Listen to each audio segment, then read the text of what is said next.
3 years ago, the members of the class of 2023 were high school freshmen, adjusting to their new normal when suddenly nothing was normal.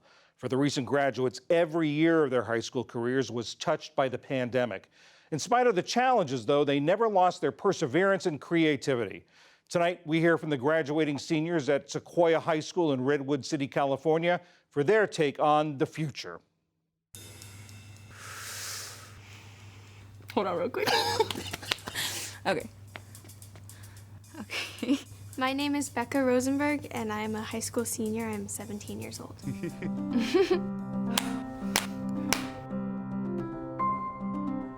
My favorite show is probably Seinfeld. Friends. Euphoria. Well, right now, Ted Lasso. Honestly, probably Stranger Things.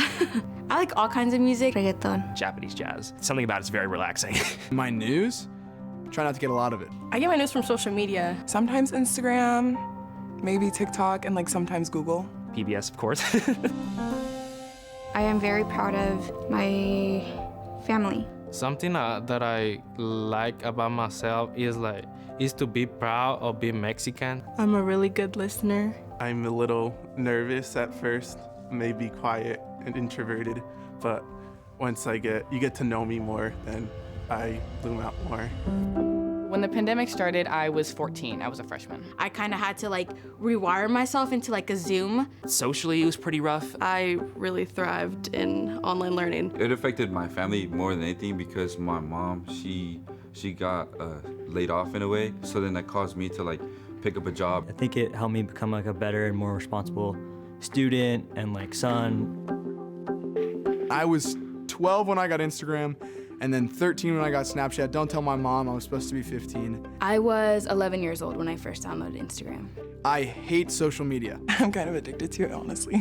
Personally, I find it healthy to kind of distract myself and just see the TikTok dances. When I wake up, I just turn to my phone and I go on TikTok. When I'm going to bed, I'm on TikTok. I love that it's so easy to look at stuff. I love how I can see what people are doing. I love being nosy, but I hate how it consumes my day. It takes over hours that I could be doing something more productive. I just couldn't look in the mirror and see myself as a person. I saw myself as the number of likes I got and the number of followers I had. And I just couldn't stand opening Instagram, but it was an addiction. I couldn't help it. Biggest source of stress? You gotta think about this one. My family and I's immigration status. Just the unknown of the future.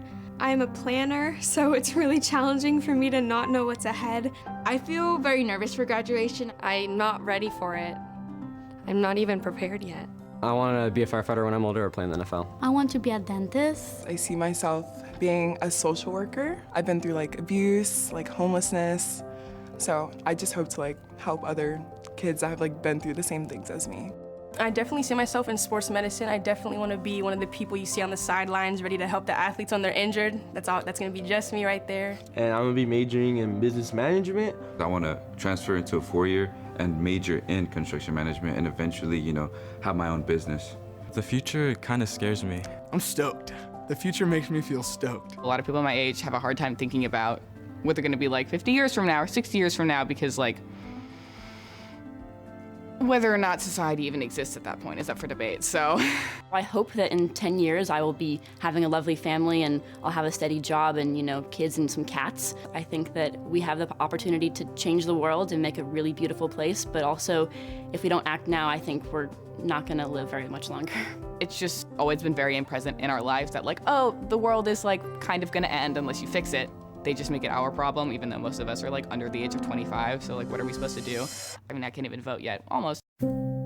There's so many misconceptions people have about my generation. That we are total phone zombies, and that we are not willing to work for stuff, and that we're lazy, and that we're soft. That we're sad, that we're so greatly affected by the pandemic, that we're these different creatures and human beings that were produced by COVID. But in reality, it just gave us an opportunity to become different people and to really find ourselves and our personalities and what we like. I think our generation is really focused on creating change now. I would ask my future self how my mental health is doing. If I still feel nervous, and how would I be able to overcome that?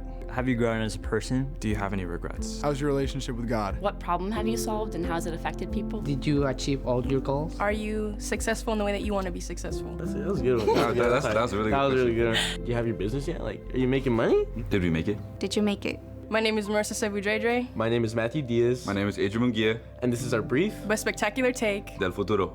This is my brief but spectacular take. Brief but spectacular take. On being a high school senior. This is my brief but spectacular take on the future.